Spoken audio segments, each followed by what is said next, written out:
extraordinaire. L'opportunité de voir mes étudiants en action.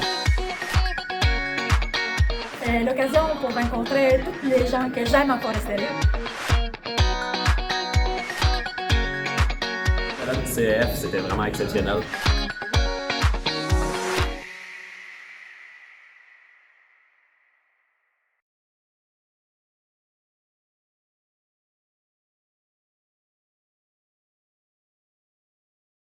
Maintenant, on met l'attente pour la science qui commence vraiment, je pense, à ce moment-ci du colloque. Donc, c'est avec grand plaisir qu'on peut accueillir parmi nous aujourd'hui Damien Bonal, directeur de recherche à l'INRAE, l'Institut national de recherche pour l'agriculture, l'alimentation et l'environnement, basé dans l'unité mixte de recherche Sylva à Nancy, en France. Il mène depuis 25 ans des travaux de recherche en écophysiologie des arbres et des écosystèmes forestiers, dans les forêts tropicales et dans les forêts tempérées mélangées. C'est un mélange qu'on voit rarement, d'avoir cette expertise-là dans des milieux si distincts.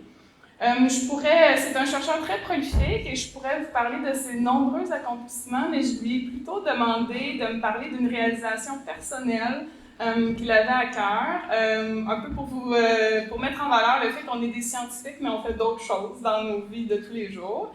Et Damien m'a parlé d'une de ses fiertés, c'est il rêvait d'être propriétaire d'une forêt, et donc il y a plusieurs années de ça, il a effectivement acheté une forêt de 17 hectares, une belle chênaie, qu'il entretient et qu'il gère de manière assidue.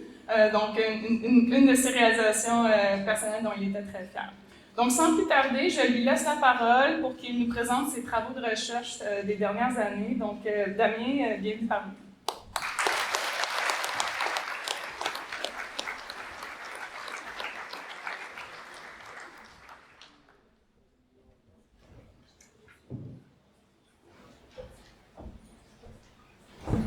Bonjour à toutes et à tous. Je suis ravi d'être parmi vous aujourd'hui. Je voudrais commencer d'abord par remercier les organisateurs de ce colloque de m'avoir invité. Remercier tout particulièrement Audrey et Benoît aussi qui m'ont sollicité et qui m'ont accueilli de façon très chaleureuse et très amicale ces 2 derniers jours. J'ai eu la chance de visiter des plantations à Eden récemment, c'était très agréable. Alain aussi a contribué à Baquette. Donc le sujet de ma présentation aujourd'hui est exotique, je pense, pour la plupart d'entre vous, puisqu'on va parler d'écosystèmes forestiers tropicaux, et surtout tropicaux-humides. Et comme l'a dit Audrey, ça fait une trentaine d'années que je travaille en fait sur ces forêts, d'abord un peu en Malaisie, et ensuite en Guyane française. Vous pouvez changer la diapo. J'ai vécu en fait... Est-ce qu'il serait possible d'avoir un laser quand même?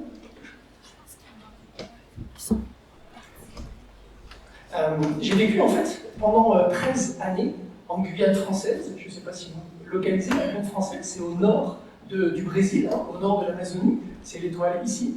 Et en 2019, avec mon épouse et mes enfants, on est rentrés en métropole et je continue de travailler sur ces forêts tropicales humides depuis. Il faut changer.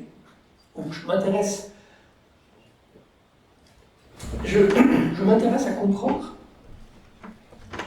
Ça va marcher.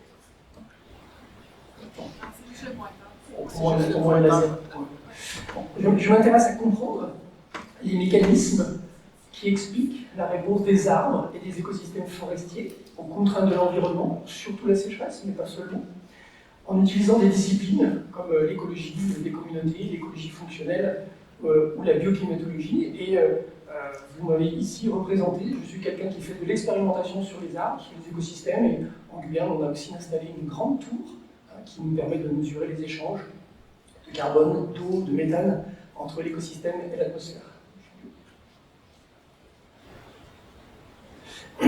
Aujourd'hui, les questions que je vous propose que l'on survole, elles sont autour des forêts tropicales humides et de savoir quels changements climatiques elles subissent, quels impacts peuvent avoir, parmi les changements, il y a des sécheresses extrêmes, quels impacts peuvent avoir ces sécheresses extrêmes sur ces forêts.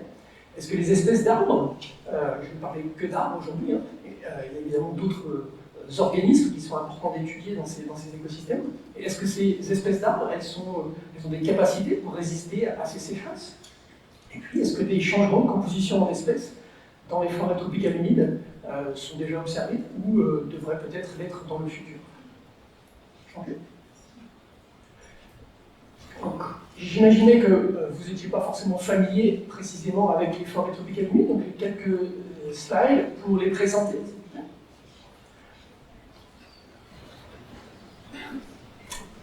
D'abord, en termes de distribution, quand on parle de forêt tropicale humide, on est dans cette zone-là, autour de l'équateur ici. Et si ces forêts en intéressent, et vous voyez ici la proportion, elles représentent 45% des forêts à l'échelle du globe, bien plus que les forêts boréales, les forêts tempérées et même les forêts subtropicales. Okay. Elles sont importantes aussi parce qu'elles représentent la plus grande biomasse de carbone dans les écosystèmes terrestres à l'échelle du globe. Ici, c'est une étude qui montre la quantité. Ça va marcher, ça? Ouais, super, bravo!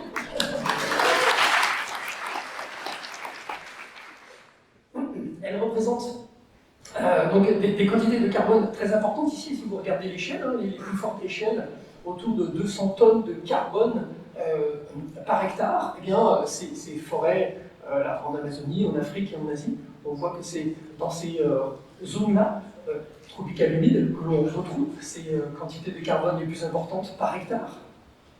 Et quand on imagine ici la distribution de la productivité dans les écosystèmes terrestres aussi, en fonction des latitudes, c'est bien au niveau de ces latitudes-là, autour de l'équateur, que ces productivités primaires sont les plus fortes. Quelque chose qui caractérise aussi les forêts tropicales humides, c'est la biodiversité, qui est généralement très forte, et parfois la plus forte en fonction des organismes que l'on étudie, parfois la plus forte à travers le globe. Et j'ai pris, puisque je m'intéresse aux arbres, j'ai pris cet exemple pour illustrer cette biodiversité que l'on peut avoir. Vous avez ici, donc ici l'Amazonie, la distribution en richesse d'espèces d'arbres, et là on regarde des arbres qui font plus de 15 cm, plus de 10 cm de diamètre, donc des arbres assez importants. Eh bien, vous avez un gradient qui va de environ, sur ce graphique, 45 à 50 espèces d'arbres par hectare, jusqu'à des valeurs au-dessus de 170 espèces d'arbres par hectare. Un hectare, pour ceux qui ne sont pas familiers, c'est 100 mètres par 100 mètres. C'est 2 fois un terrain de soccer, par exemple. Donc vous avez, alors certes, une grande variabilité, une grande richesse, et en Guyane française, par exemple, qui se trouve ici, on a ce genre de valeur autour de 150 espèces d'arbres par hectare. Mais vous voyez aussi, une des caractéristiques, et ça va être un des mots majeurs de ma présentation aujourd'hui, c'est que on a des gradients très importants. Ici, c'est un exemple de gradient de richesse spécifique, mais vous allez voir qu'on a aussi, pour tout, une grande variabilité. Et donc, il est rarement facile de simplifier, de généraliser des résultats ou des tendances que l'on peut imaginer pour cet écosystème. Alors, à quoi ça ressemble, cet écosystème? Commençons par le regarder par le haut. Ça, c'est une photo de drone qui représente à peu près 1 hectare de forêt, à peu près 100 mètres par 100 mètres. Vous voyez qu'ici, à l'écran, vous avez à peu près les houppiers, les sommets des arbres de 150 espèces d'arbres différentes. Vous voyez des arbres qui étaient en fleurs ici, vous voyez des arbres qui ont des couleurs très différentes, il y en a qui ont perdu des feuilles, vous voyez aussi, il y a des palmiers parfois qui sont présents dans cet écosystème. Si on descend dans l'écosystème, eh bien, on a typiquement ce genre de faciès avec des grands arbres très droits, parce que la première compétition qu'il y a pour ces arbres, c'est la lumière, parce qu'elles sont très denses. Et donc, on a des arbres très droits, parfois des contreforts, et puis ici, vous retrouvez aussi un petit palmier.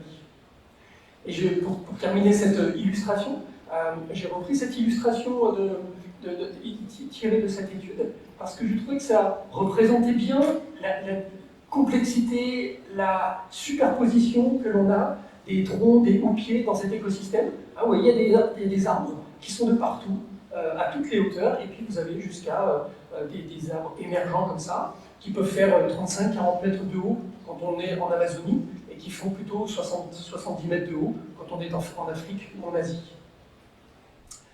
Une autre caractéristique, outre les températures élevées, en moyenne il fait 26-27 degrés dans les forêts tropicales humides, c'est la pluviométrie, elle est très importante, on a des gradients aussi importants, mais en Guyane française, par exemple, ici, on est autour de 3000 mm de pluie par an. Et si je parle de la pluviométrie, c'est parce qu'elle n'est pas répartie de façon homogène au cours de l'année. J'ai pris cet exemple, encore une fois en Guyane française, de la distribution de la pluviométrie sur une année. On voit qu'on a ici, alors on appelle ça une saison des pluies, avec autour de 400 à 500 mm de pluie par mois, mais surtout, on a une période ici, entre août et début novembre, pendant lesquelles la pluviométrie est faible, et c'est la même chose à l'échelle de l'Amazonie par exemple, et dans les autres forêts tropicales. On a toujours une période comme ça de manque de pluie, qui engendre bien sûr des choses importantes. Alors, outre le fait qu'il y a aussi un peu de variation de rayonnement au cours de l'année ici, mais surtout qui engendre une variation de la disponibilité en eau pour les arbres dans cet écosystème et potentiellement donc des sécheresses. C'est la raison pour laquelle moi je l'étudie, j'essaye de comprendre quel est l'impact de la sécheresse sur ces arbres et sur cet écosystème. Parce que Audrey m'avait dit que vous n'étiez pas tous des écophysiologistes, experts du fonctionnement des arbres. Je me suis dit que ça pourrait être intéressant de vous rappeler quelques notions de qu'est-ce que c'est l'effet de la sécheresse sur un arbre. Très rapide, je ne vais pas faire un cours, il faudrait sûrement une semaine d'enseignement pour que vous deveniez des spécialistes, mais très rapidement, à travers ce schéma qui est complexe et que je ne vais pas détailler bien évidemment, mais il est intéressant parce qu'il rassemble un peu tout ce qu'il y a autour de la réponse d'un arbre quand il y a une sécheresse. Donc ici, on a l'eau dans le sol, quand vous avez les racines, le tronc évidemment, et les feuilles. Ici, vous avez l'eau dans le sol, et quand cette eau va manquer pour l'arbre, eh bien, ça va engendrer tout un tas de processus physiologiques au niveau des racines et au niveau du tronc.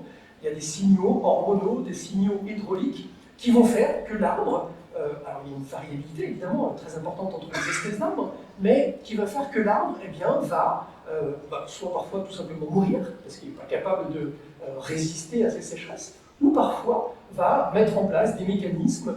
Et le premier, c'est au niveau des feuilles, il y a des stomates dans les feuilles qui va limiter le flux de carbone, le flux d'eau, et qui va faire que l'arbre va peu transpirer et donc va mieux résister à la sécheresse. Mais il y a aussi des mécanismes de type hydraulique dans l'arbre, une variabilité de caractéristiques dans les cellules qui permettent la circulation de la sève, par exemple, et qui font que les arbres vont être plus ou moins résistants à la sécheresse.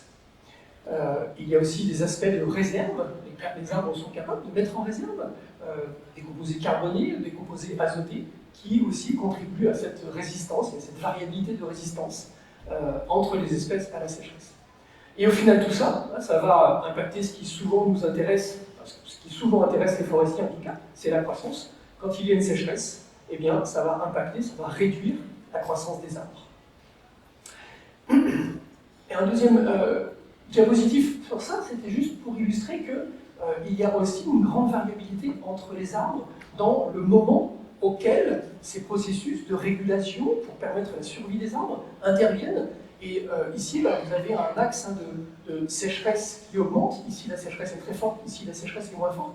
Eh bien, comme je l'ai dit précédemment, ce sont d'abord au niveau des feuilles qu'il y a de la régulation des flux, et donc l'arbre va réagir à cette sécheresse, mais après il va y avoir des processus aussi au niveau du stockage d'eau, au niveau potentiellement de cavitation, c'est-à-dire des vaisseaux qui permettent la circulation de la sève qui vont se boucher, et voire même, au final, pour certaines espèces, comme le bouleau, en tout cas en Europe, des arbres qui, dès qu'il y a un peu de sécheresse, vont perdre leurs feuilles pour arrêter de transpirer et arrêter d'avoir le risque de mourir du fait de cette trop forte transpiration. Maintenant, je vais passer à essayer de vous expliquer, synthétiser ce que l'on sait aujourd'hui des changements climatiques dans cette région. J'imagine que vous le savez, le réchauffement climatique et ses conséquences sont très variables à l'échelle de la planète. Donc, je trouvais intéressant d'évoquer ici qu'est-ce que l'on sait, quelles sont les tendances récentes que l'on a observées pour l'effet des changements climatiques. Le premier, si on regarde la température, le réchauffement, eh bien, il y a des travaux qui montrent qu'effectivement, depuis une quarantaine d'années, il y a un petit réchauffement dans ces régions de l'ordre de 0,27 degrés pour 10 ans. Donc ça c'est autour de déjà 1 degré Celsius sur 40 ans. Alors là, cette donnée-là, elle était surtout centrée sur la saison sèche, quand il fait un peu plus chaud. Mais ce que l'on voit aussi, c'est que ce réchauffement, il n'est pas homogène. Et si on prend à l'échelle de l'Amazonie, par exemple, il n'est pas homogène. Il y a des régions où cette augmentation a été bien plus importante, en particulier dans le centre et dans le sud-est de l'Amazonie. Mais, ce qui est intéressant aussi de souligner, c'est que ce réchauffement, en fait, il n'est pas observé de façon homogène, de la même façon à l'échelle de l'Amazonie, et il y a même des endroits, en fait, dans l'ouest de l'Amazonie, où les mesures que l'on réalise montrent un léger refroidissement de la température, du climat, hein, de la température au-dessus de cet écosystème. Alors c'est faible, hein, mais en tout cas ça souligne en tout cas qu'il n'y a pas de réchauffement clair dans ces régions-là. Pour plein de raisons, je ne vais pas rentrer dans les détails aujourd'hui. En termes de sécheresse, eh bien, des travaux ici, hein, en général j'ai cité les auteurs hein, dont j'utilise les données par des couleurs bleues ici ou parfois des scans de l'article directement. Donc, dans certaines régions de l'Amazonie, les conditions de pluviométrie ont changé. Et depuis une quarantaine d'années, globalement, il y a dans certaines parties, plutôt dans les régions périphériques et centrales, une diminution de la pluviométrie qui peut engendrer donc, des sécheresses bien plus importantes chaque année, jusqu'à à peu près 20 mm de réduction de pluviométrie par an. Donc sur 40 ans, vous vous rendez compte que ça fait des volumes très importants déjà qui ont changé. Mais aussi, comme la température, ce qui est intéressant, c'est que cette tendance, elle n'est pas générale. Il y a aussi des régions en Amazonie où on observe une pluviométrie qui augmente, et donc des sécheresses clairement qui ne sont pas en train d'augmenter. C'est ce que je voulais souligner par là, hein, c'est que, alors c'est un exemple pour l'Amazonie, mais c'est la même chose pour l'ensemble des forêts tropicales humides, hein, dans les différents continents. On a une forte variabilité spatiale de cet effet du changement climatique sur ce biome. Et quand on regarde les principaux facteurs qui sont critiques pour cet écosystème, on l'a vu, hein, il y a le réchauffement bien sûr, il y a la pluviométrie, il y a la saisonnalité, le fait qu'il y a aussi des changements dans la longueur et la fréquence des épisodes de sécheresse. La longueur de la saison sèche par exemple aussi était évoquée. Et je voulais mettre l'accent aussi sur le fait que beaucoup des travaux que je vais évoquer aujourd'hui portent sur des forêts tropicales humides qui sont non perturbées, hein, qui ne sont évidemment pas rasées par voilà, des intérêts économiques souvent. On parle des travaux que l'on réalise portent sur des forêts en général qui sont très peu exploitées, voire pas du tout. Mais la déforestation, hein, et le fait que celle-ci elle est toujours présente, elle est toujours très importante, elle est aussi indiquée par ces auteurs ici. Si jamais vous avez soif.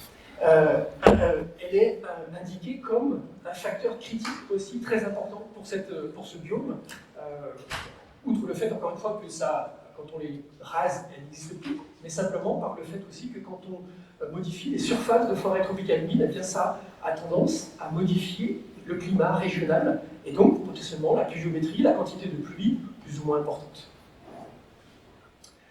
Alors, il en vient maintenant à une partie qui va être un petit peu plus longue sur l'impact de sécheresse plus ou moins forte, certaines extrêmes, et puis donc de ces changements climatiques sur les forêts tropicales humides.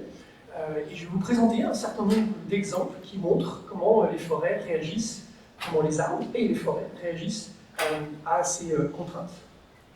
Le premier exemple, c'est une étude, je l'ai choisie parce qu'elle illustre aujourd'hui quelque chose que je trouve très positif dans la communauté scientifique internationale qui travaille sur les forêts tropicales humides, c'est qu'il y a beaucoup d'articles avec énormément d'auteurs, mais c'est parce qu'il y a énormément d'équipes scientifiques hein, qui contribuent, qui partagent des données et qui contribuent à faire avancer la recherche. Et là, c'est un exemple. C'est une publication auquel mon laboratoire, hein, on a des données ici en Guyane française, auquel mon laboratoire avait contribué, où on a partagé des informations sur les suivis de croissance et donc de biomasse aérienne dans des parcelles de recherche à travers l'Amazonie.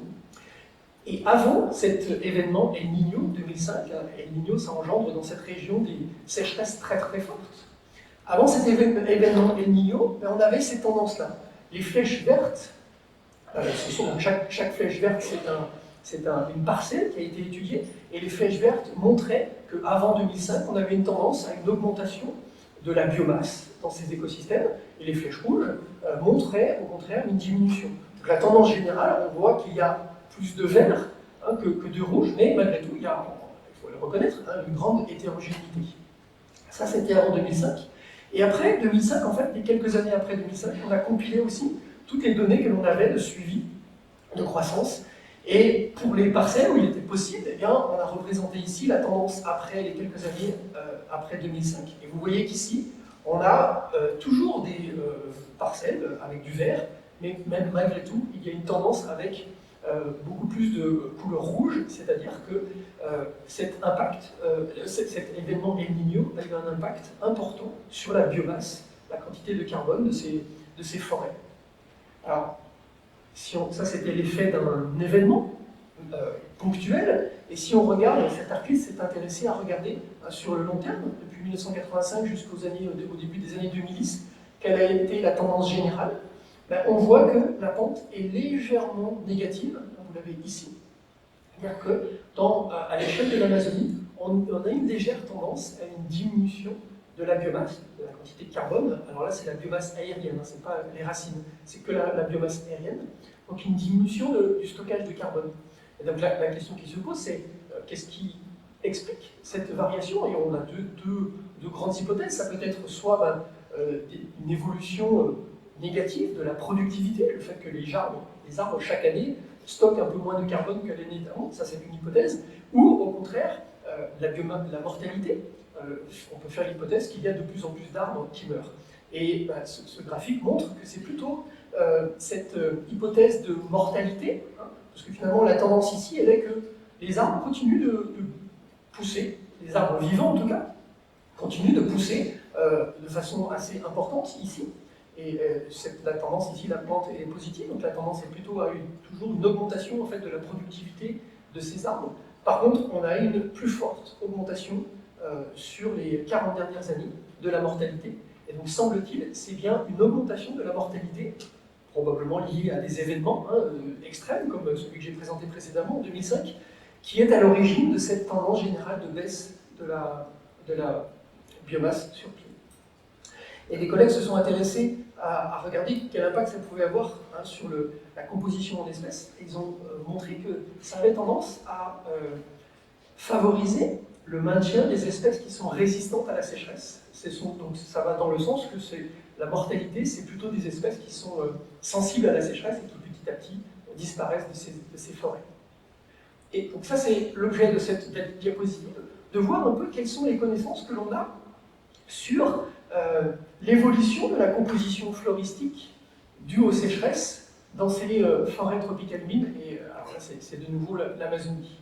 Donc ça c'est un graphique un peu compliqué, mais je vais l'expliquer. D'abord en abscisse, vous avez le type de sécheresse que les parcelles qui ont été étudiées subissent chaque année. Donc là vous avez des parcelles qui subissent des sécheresses importantes, en jaune, et à l'inverse, ici à droite, vous avez des parcelles qui subissent très peu de sécheresse, voire pas du tout. Et ensuite, vous avez trois graphiques sur la diversité fonctionnelle ou la diversité taxonomique. Bon, je ne vais pas rentrer dans le détail, mais globalement, ça identifie le niveau de diversité fonctionnelle ou taxonomique qu'on retrouve dans ces peuplements. Et puis, chaque flèche, en fait, c'est la tendance qu'il y a eu en termes de composition floristique entre deux mesures, et globalement, c'est sur la période 1964-2013. Donc, des flèches qui descendent, ça suggère qu'il y a eu une perte de composition floristique, de richesse spécifique dans ces peuplements, et à l'inverse, une flèche qui monte, il y a une augmentation. Et vous voyez d'abord le premier résultat, si on regarde ici en termes de diversité fonctionnelle, ou même de diversité taxonomique, c'est-à-dire en espèces, on voit des flèches qui montent, on voit des flèches qui descendent, donc encore une fois, il n'y a pas d'homogénéité à l'échelle de l'Amazonie. Et on voit aussi que, eh bien, on a plus de flèches montantes dans les plots qui ne subissent pas de la sécheresse par rapport à, ici, les parcelles qui subissent de la sécheresse, on a beaucoup de flèches jaunes. Et en termes de synthétique, si on regarde le taux de changement du nombre d'espèces dans ces peuplements, on voit clairement que pour les plots qui sont considérés comme subir des sécheresses, on a une diminution ici, par exemple, de la diversité fonctionnelle, ou une diminution ici de la diversité taxonomique, alors que ce n'est pas le cas dans les forêts qui reçoivent encore beaucoup de pluviométrie. Ça montre qu'aujourd'hui, on est capable déjà d'observer dans ces forêts tropicales humides un impact des sécheresses qui sont de plus en plus importantes, et dans certaines parties de l'Amazonie, sur la composition en espèces.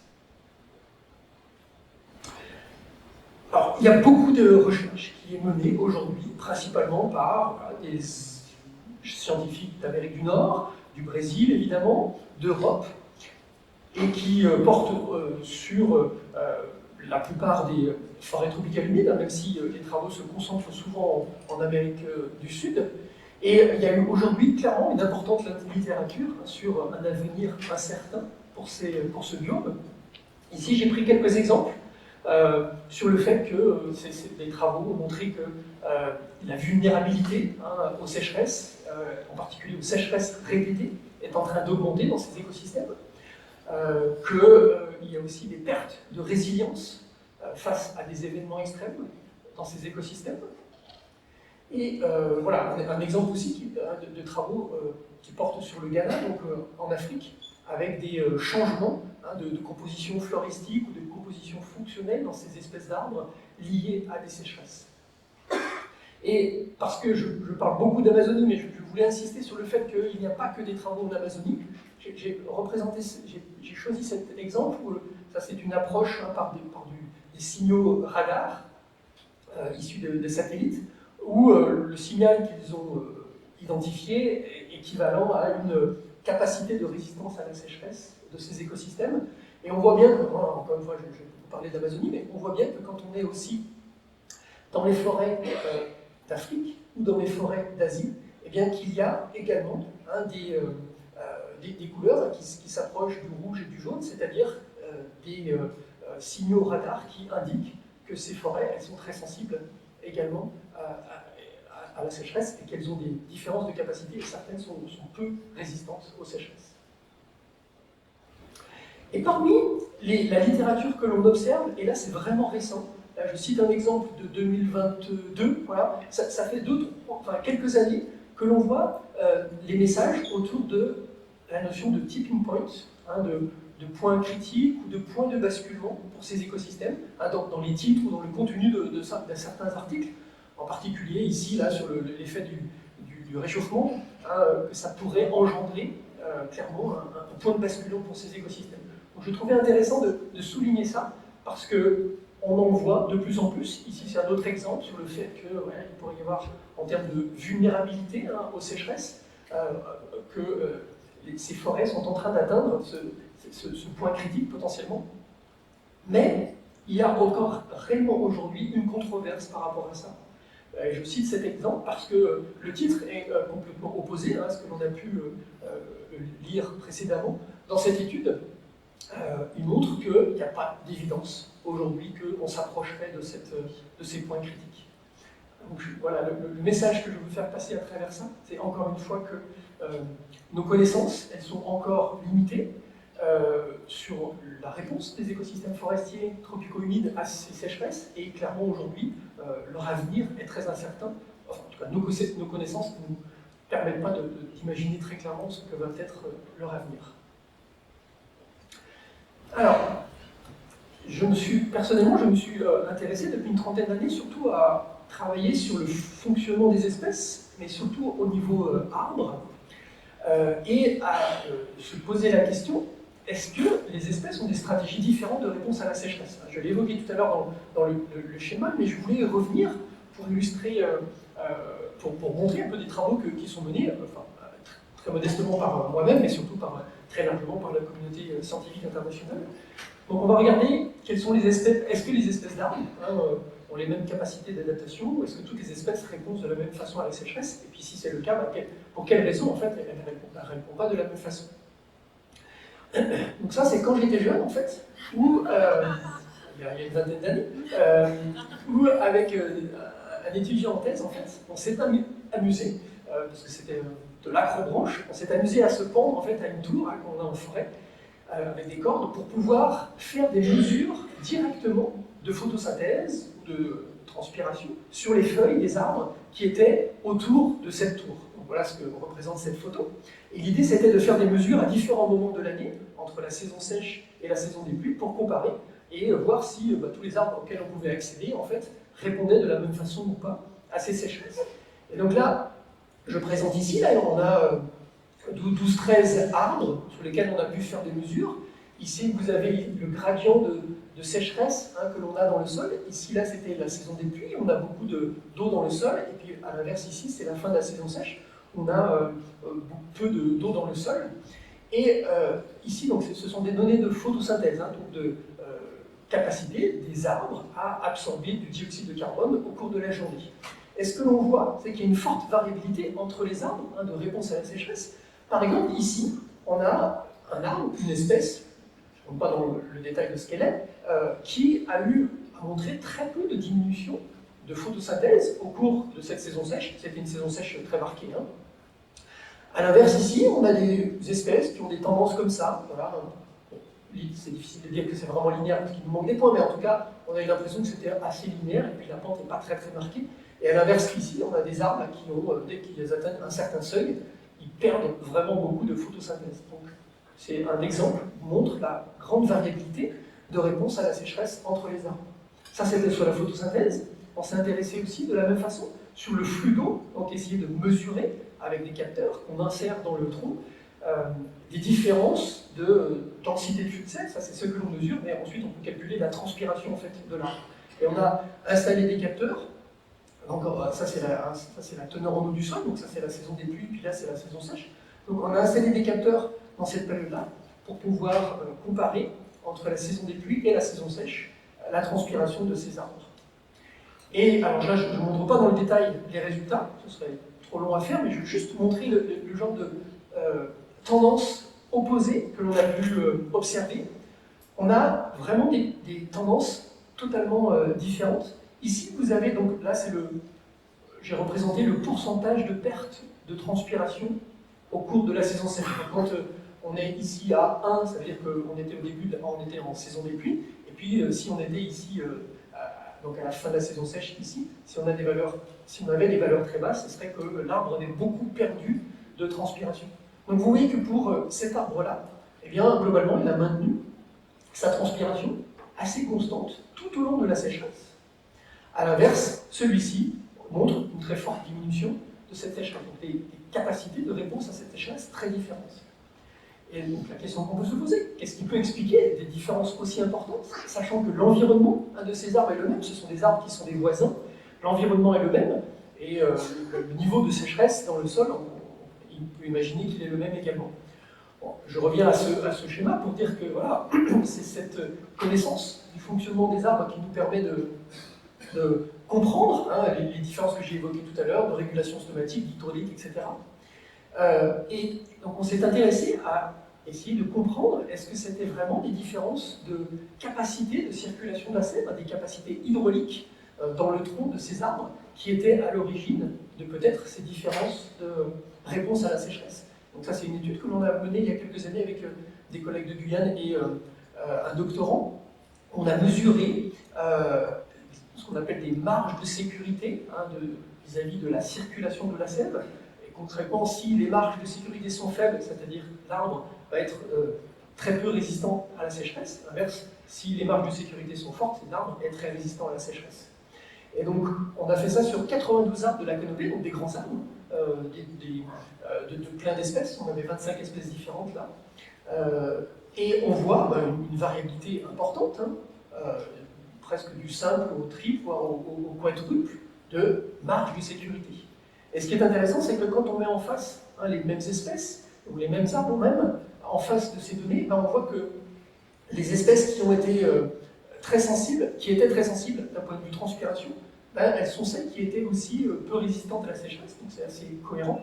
Et à l'inverse, quelques espèces ici qui sont vraiment très résistantes, c'est cohérent aussi avec ce résultat de peu de pertes de transpiration au cours de la sécheresse. Mais aussi un autre résultat, et là qui est intéressant parce que c'est une discussion plus presque biogéographique. Ici, j'ai représenté les mêmes tendances ici que cet indice ici, ce gradient-là, pour ce que l'on trouve dans la littérature, pour les forêts méditerranéennes, pour les forêts tempérées ici, et aussi il y avait une étude déjà qui a été faite sur les forêts tropicales humides, et puis l'étude que nous on a menée ici. Ce que l'on voit ici, c'est que les 25 espèces que l'on a étudiées en forêt tropicale humide, eh ben, elles ont le même niveau de marge de sécurité que des forêts méditerranéennes. Et peut-être, enfin j'imagine que vous savez, les forêts méditerranéennes, elles subissent des sécheresses très importantes chaque année. Donc ce que l'on a montré dans cette étude, c'est que finalement, sans généraliser à l'ensemble des forêts tropicales humides, mais en tout cas sur cet échantillonnage, on observe que certaines espèces sont aussi résistantes, voire même plus résistantes à la sécheresse en Guyane française que dans des régions du pourtour méditerranéen. C'est quelque chose qui nous interroge quand même, parce que le milieu est très humide, les sécheresses sont pas si fortes. On fait des hypothèses, on ne sait pas trop expliquer ça. Une hypothèse serait que la forêt amazonienne et les forêts tropicales humides n'ont pas toujours été aussi humides que ça aujourd'hui. Il y a, lors du dernier ère glaciaire, il y a à peu près 15 000 ans, elles ont subi des sécheresses très importantes. C'est ce qui caractérisait cette région-là.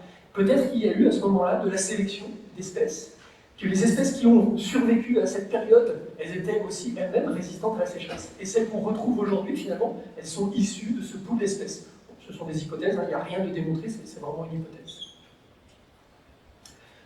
Une autre hypothèse que l'on peut faire aussi, pour comprendre pourquoi il y a cette variabilité entre les espèces résistantes à la sécheresse, ou en tout cas de comportement à la sécheresse, c'est peut-être au niveau souterrain aussi. Alors là, il y a moins d'études qui portent là-dessus, parce que c'est pas facile à explorer, mais il y a des collègues, je sais, dans la salle qui s'y intéressent.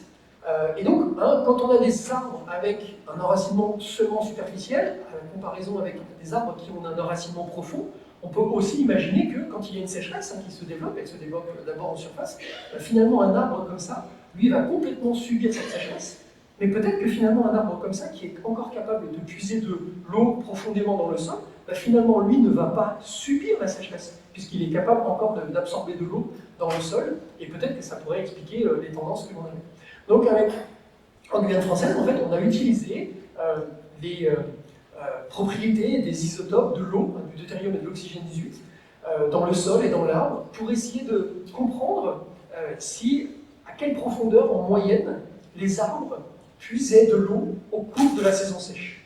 Donc on a fait des prélèvements de sol, de branches, on a analysé la composition en deutérium et en oxygène 18, et on a été capable de mettre en évidence que alors ici, ce que j'ai représenté, c'est le pourcentage des arbres qu'on avait étudiés. Donc on avait étudié 65 arbres de toutes les tailles, des petits et des grands, jusqu'à des grands arbres de 35 mètres.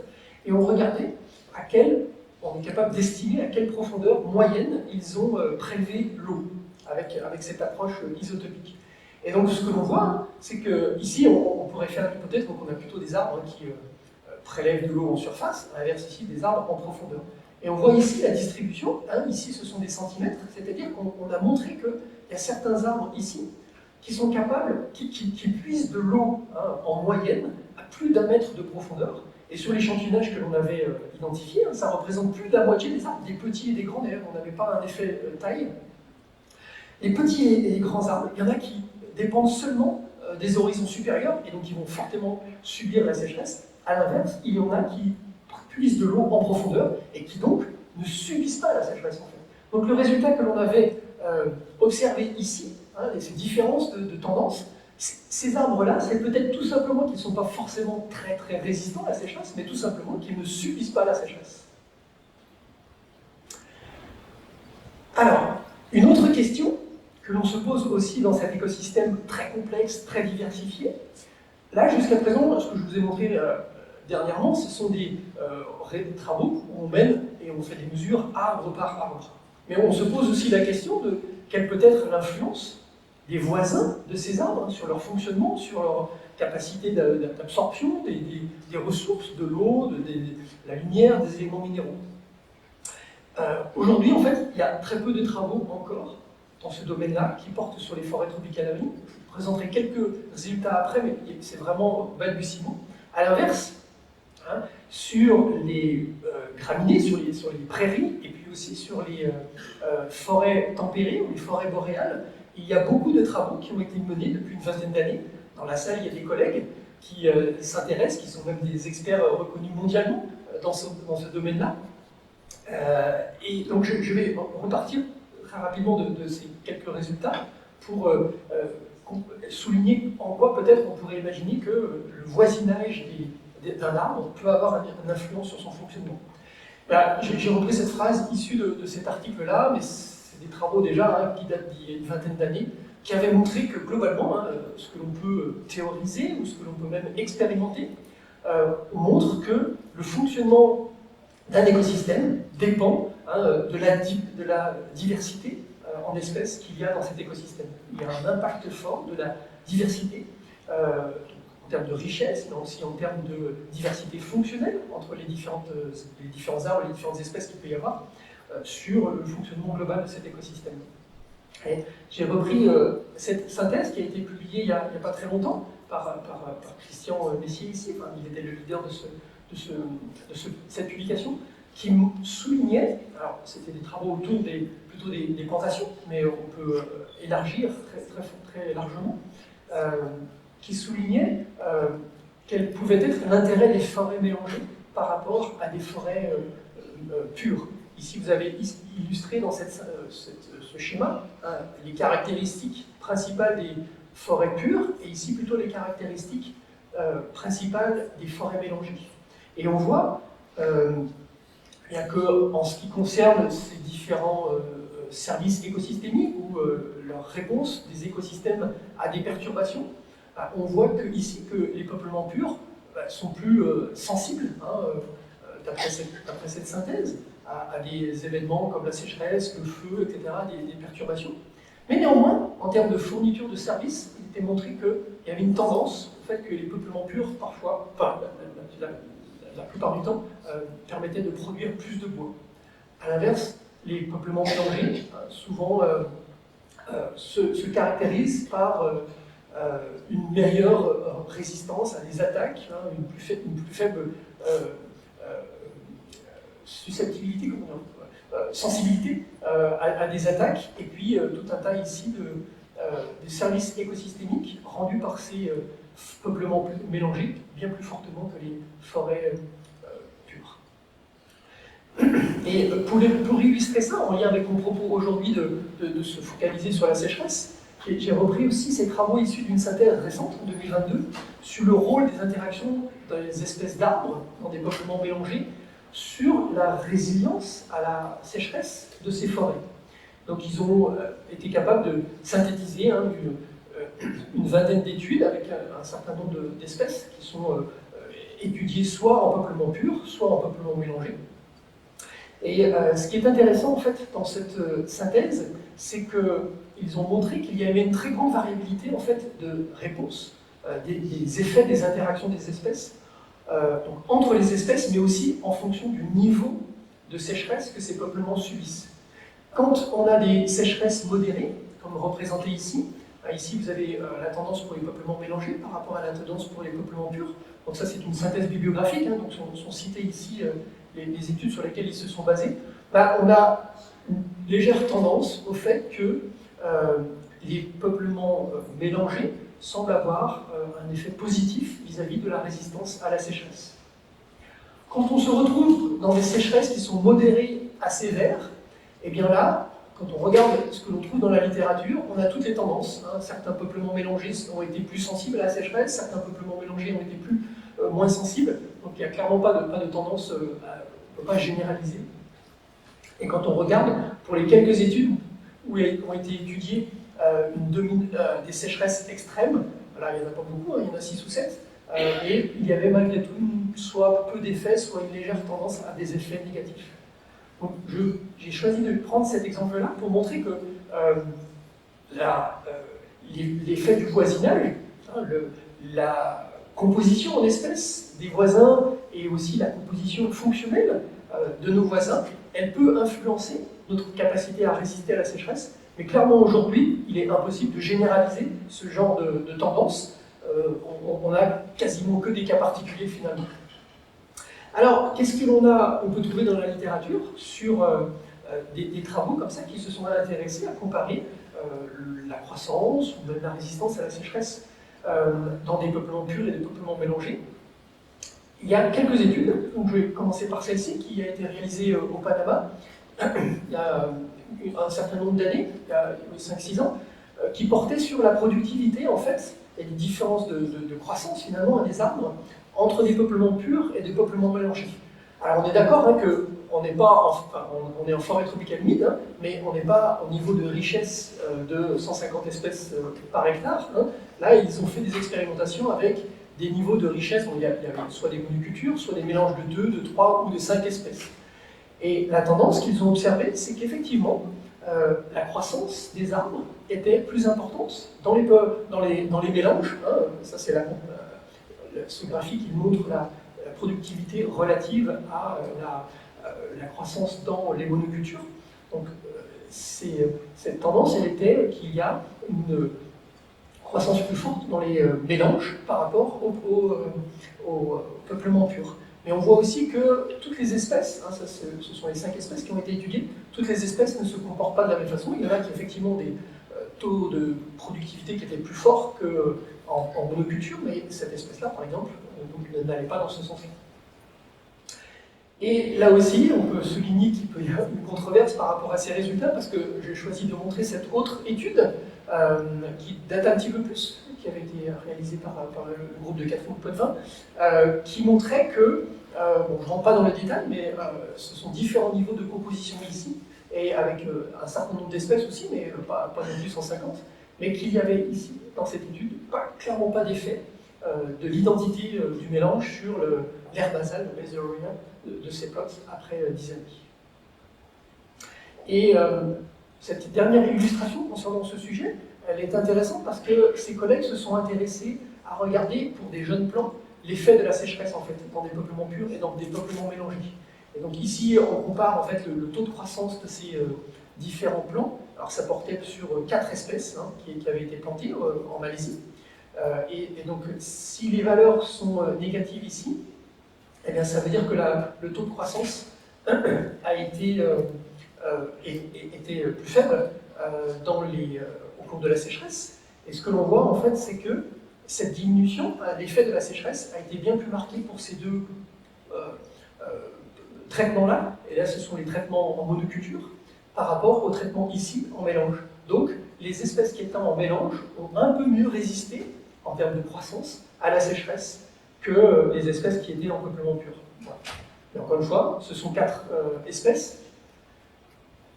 Et aujourd'hui, c'est voilà, des expérimentations qui simuleraient, disons, le comportement des vrais arbres hein, dans la vraie forêt tropicale humide, avec des voisins autour de soi. On peut avoir une dizaine d'espèces différentes. Aujourd'hui, il n'en existe pas. Mais voilà, on peut espérer que des expérimentations se mettent en place dans le futur pour pouvoir essayer de tester ces hypothèses-là. J'en arrive à la fin de cette présentation et je voulais terminer par quelques perspectives en fait que je trouvais intéressantes de souligner. Qu'est-ce qui nous reste? Il reste plein de choses à explorer, mais peut-être quelles seraient les orientations principales qui seraient intéressantes de cibler dans le futur? Jusqu'à présent, dans ces écosystèmes, on s'est principalement intéressé à étudier l'impact d'une contrainte environnementale, par exemple la sécheresse ou un événement de canicule, sur le fonctionnement de ces arbres. Et clairement, aujourd'hui, on sait que ces contraintes, elles sont combinées. Et donc, il serait important de tester l'effet de contraintes combinées et aussi de contraintes qui sont répétées chaque année ou sur le fonctionnement de ces écosystèmes. Il y a déjà des travaux depuis plusieurs décennies sur les communautés microbiennes dans ces écosystèmes. L'idée était surtout de caractériser la biodiversité de ces communautés. Et aujourd'hui, à ma connaissance, en fait, il n'y a pas ou très très peu de travaux qui nous permettent de comprendre quel pourrait être le rôle en fait, de ces communautés microbiennes, champignons ou bactéries, dans la résistance, dans la variabilité de résistance à la sécheresse de ces arbres. Et c'est quelque chose qu'il faut que l'on comprenne. À une échelle différente, hein, à l'échelle plutôt écosystémique, voire même terrestre, aujourd'hui les modèles climatiques, les modèles de végétation simulent très mal la réponse des forêts tropicales humides en fait, à des sécheresses. Les modélisateurs sont très intéressés par toutes les données que l'on acquiert dans les forêts tropicales humides pour essayer d'améliorer leur modèle. Donc il y a un progrès qui est fait chaque année, mais aujourd'hui encore, il y a beaucoup de travail à faire. Et puis enfin, quelque chose qu'il faut que l'on améliore, c'est notre capacité de simuler la réponse de ces forêts aux variations climatiques, en particulier pour imaginer comment prédire en fait la dynamique de cette végétation et de comment va évoluer la composition floristique de ces forêts dans le futur. Aujourd'hui, on n'est pas capable de le faire. Et comme je l'ai présenté rapidement là, les concepts, les théories que l'on a sur les forêts mélangées, encore une fois principalement sur les forêts boréales ou sur les forêts tempérées, ce serait intéressant de les appliquer pour comprendre en quoi les interactions de ces espèces d'arbres peuvent influencer le fonctionnement de ces arbres et leur réponse à des contraintes.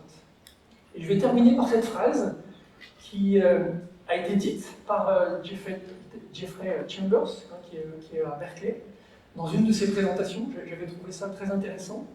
Je vous la laisse lire, je n'ai pas besoin de la lire moi-même, mais j'ai souligné en rouge le fait que cet écosystème, alors c'est peut-être pas des millions d'années, c'est peut-être 15 000 ans, mais clairement, le changement climatique, mais comme la plupart des écosystèmes terrestres, va trop vite pour que cet écosystème, les forêts tropicales humides, s'adaptent rapidement et donc engendre une grande incertitude aujourd'hui sur leur futur. Et je vous remercie de votre attention.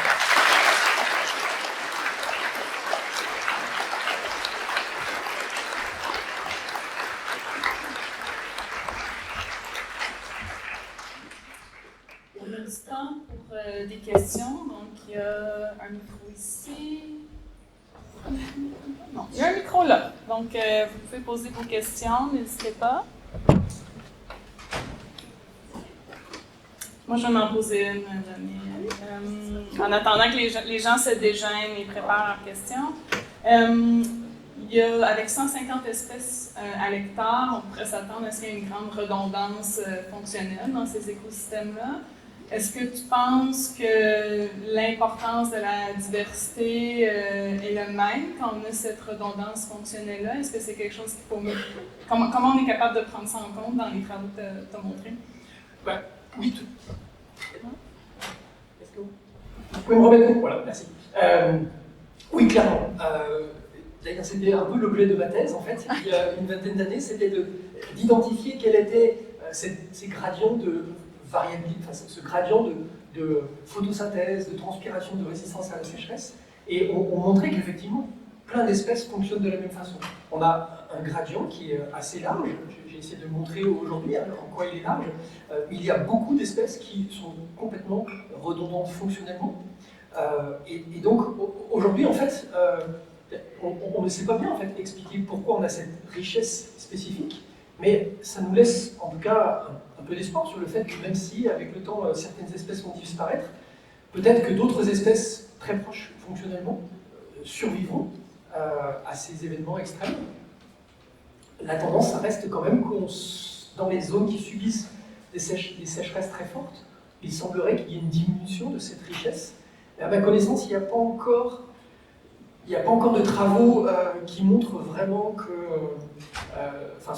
ce sont certains groupes d'espèces avec telle ou telle caractéristique qui disparaissent, si ce n'est le fait que les espèces sensibles à la sécheresse sont celles qui disparaissent le plus vite. Merci. Allô, pour revenir sur les espèces sensibles à la sécheresse, moi j'étais vraiment curieuse. Tu as parlé un peu de la profondeur des racines. Puis il y a la stratégie de perdre des feuilles. Je me sens vraiment trop grande.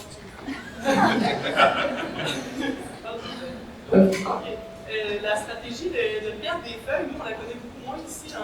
J'étais curieuse de savoir jusqu'à quel point c'est efficace. Est-ce qu'il y a une différence justement les arbres qui perdent des feuilles par rapport à ceux qui les perdent pas en termes de sécheresse? Les espèces qui sont plus tolérantes à la sécheresse, est-ce qu'on voit la quantité de stratégie-là?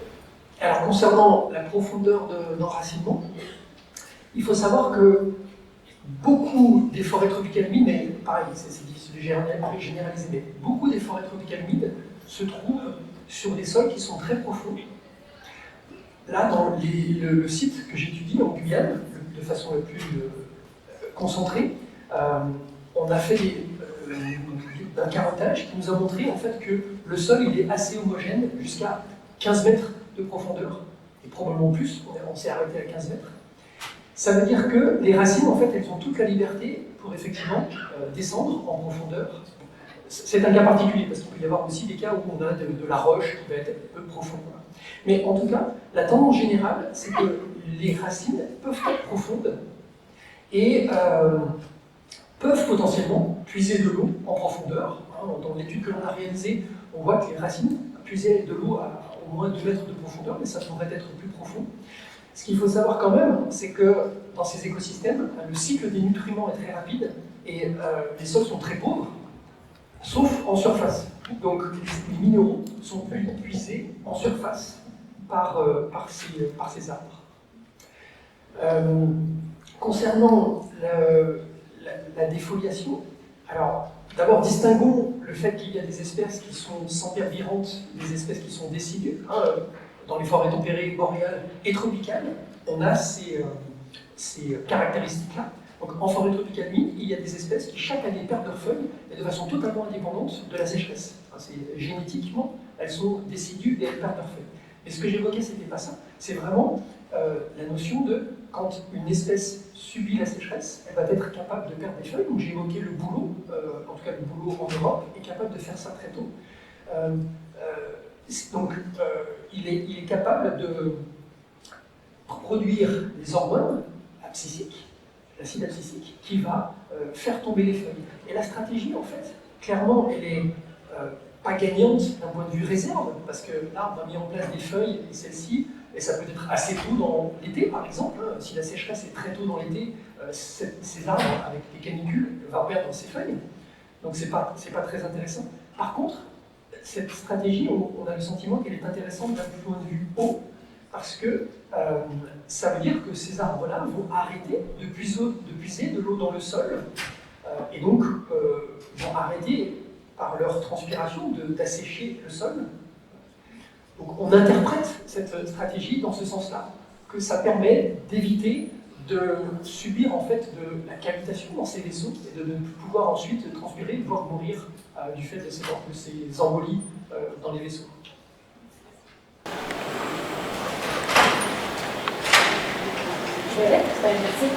Merci pour la présentation très intéressante.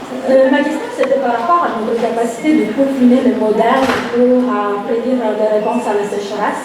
On utilise souvent la croissance, mais c'est un peu grossier, c'est une propriété émergente qui englobe en effet beaucoup de réponses de l'arbre.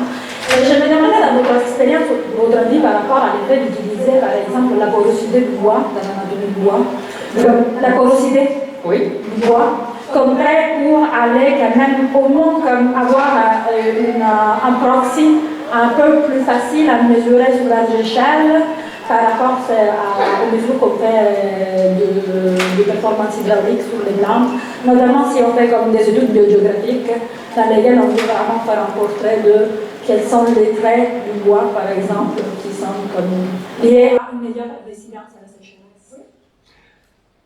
Je vais répondre de façon un petit peu ironique. C'est quand même beaucoup plus facile de mesurer la croissance que de mesurer des traits hydrauliques. Bien sûr. Et donc, clairement, quand on s'intéresse à des échelles larges, des parcelles importantes, voire même à la foresterie, finalement, la croissance, c'est quelque chose qui est très pratique, ou très, très simple à faire.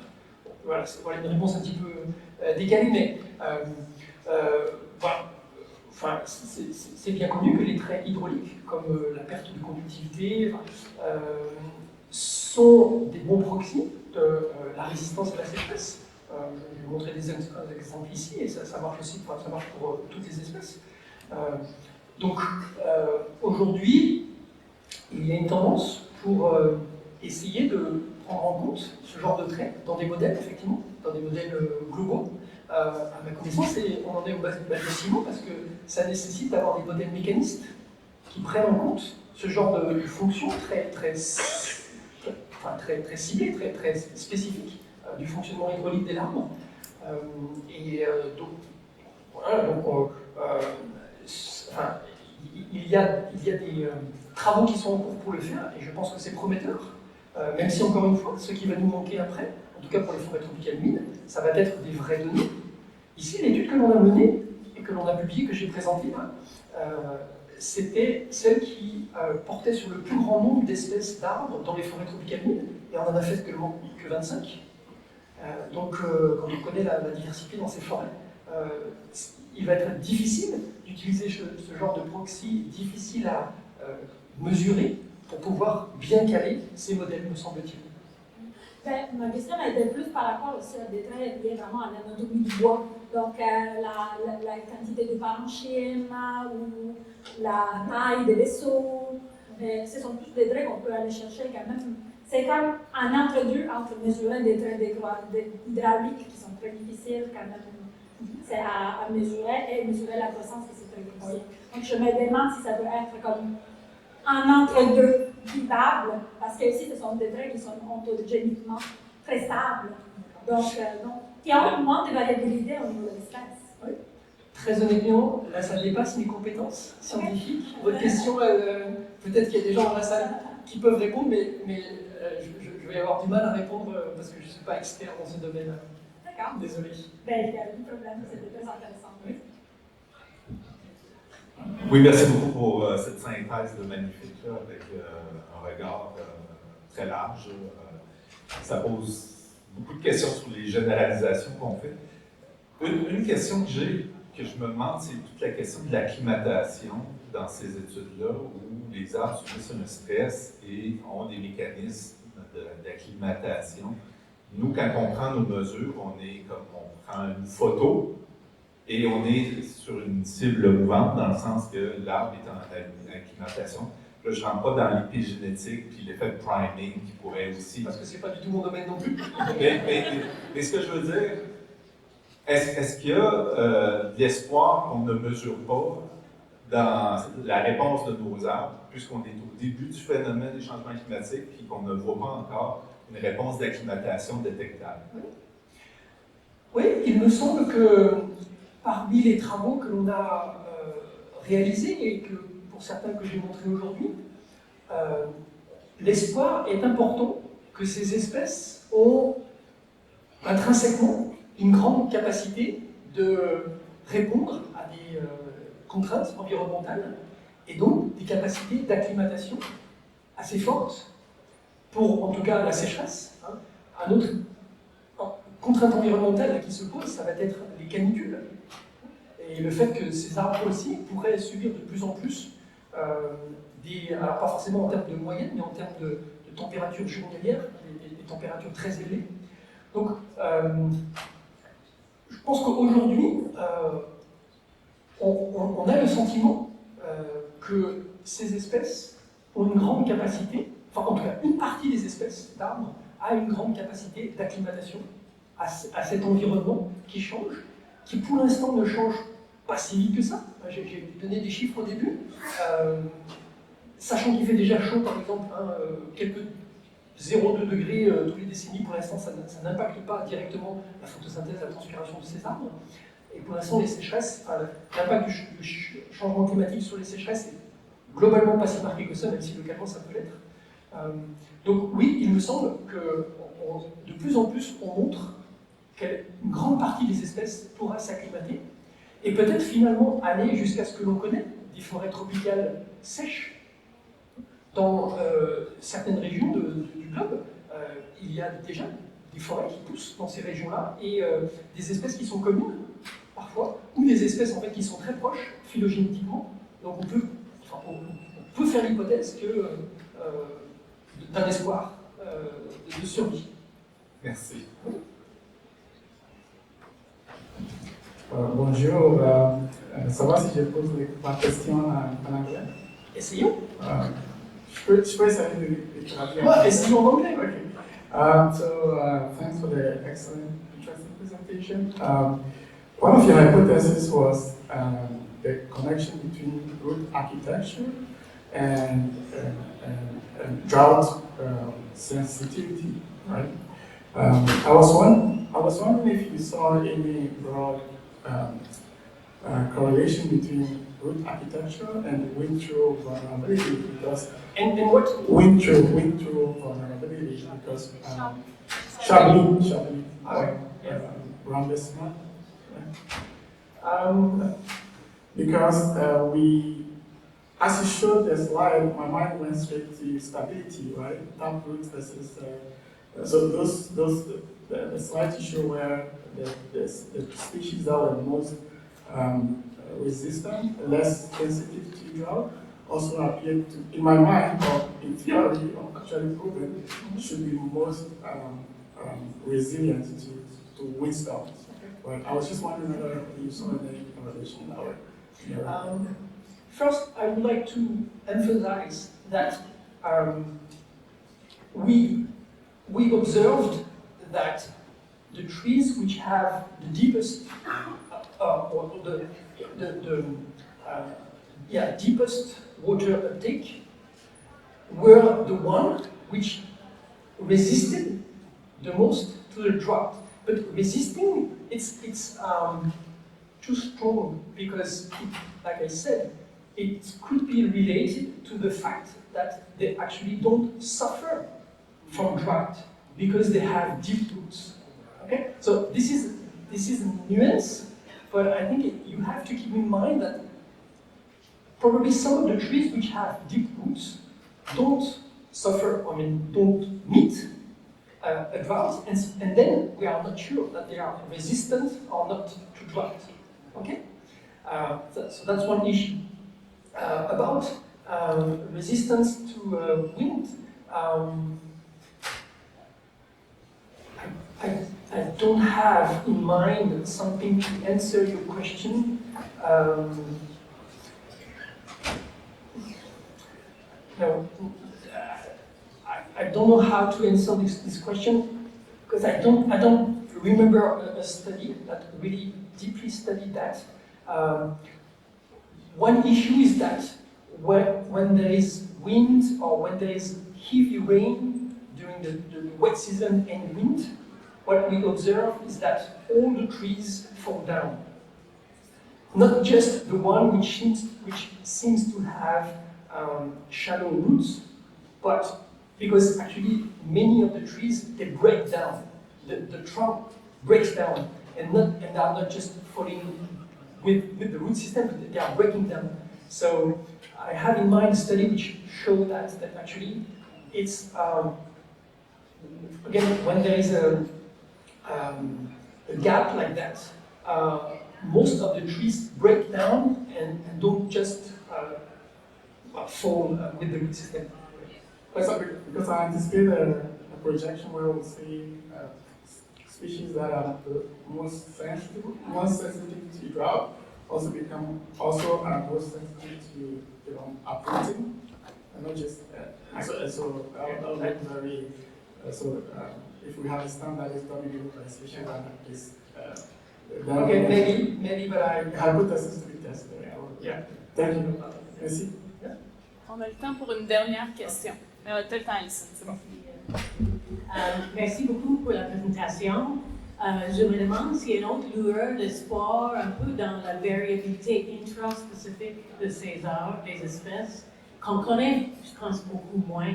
C'est on va vos moyennes pour la réponse et peut-être, c'est un peu comme l'acclimatation, on va trouver il y a des individus qui vont être capables de... Est-ce qu'on commence à connaître les intra un peu ou c'est encore beaucoup à faire? C'est une très bonne question. Oui, il y a des collègues généticiens qui ont commencé à s'intéresser, il y a une bonne vingtaine d'années, je pense, à caractériser cette variabilité intraspécifique. Moi-même, j'ai collaboré avec eux et on a fait des travaux sur quelques espèces d'arbres où on a fait collecté plein de graines, des arbres mères et fait pousser les graines, les plantules dans des serres et imposer une sécheresse, par exemple. Et le premier résultat, c'est qu'on a montré, effectivement, pour ces quelques espèces que l'on a étudiées, une très large variabilité des caractéristiques fonctionnelles. Et en fait, c'était même intéressant pour ces collègues généticiens, parce que quand on comparait la variabilité donc intra-spécifique pour des traits fonctionnels de ces quelques espèces par rapport à celles qu'ils avaient observées sur des arbres de forêt tempérée, eh bien, elle était bien plus large. Donc c'était un premier résultat très intéressant. Et ensuite, en termes de réponse à la sécheresse, eh bien, il y avait effectivement, à l'intérieur de ces espèces, une très grande variabilité de capacité de réponse. En tout cas, sur les travaux que l'on a pu mener sur ces jeunes plants. Le problème de les mener, c'est toujours limité, évidemment, de ne travailler que sur des jeunes plants, mais le problème de travailler sur des grands arbres, c'est que, vu cette diversité d'espèces d'arbres dans ces peuplements, quand on veut échantillonner même 30 arbres de la même espèce, forcément, on s'est éloigné, le sol ne va pas être toujours le même, voilà, surtout voilà, le climat est le même, mais le sol surtout est différent, et donc c'est très difficile. Donc pour l'instant, à ma connaissance, c'est principalement des travaux sur les semis, mais qui vont dans ce sens-là. Merci. Oui.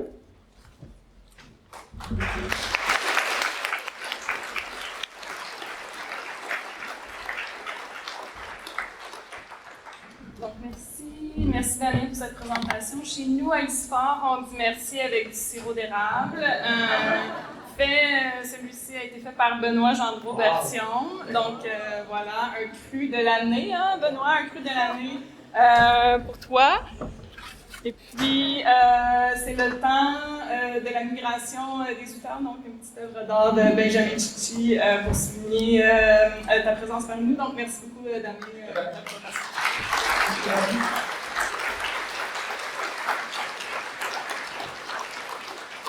Merci, c'est sincèrement très merci.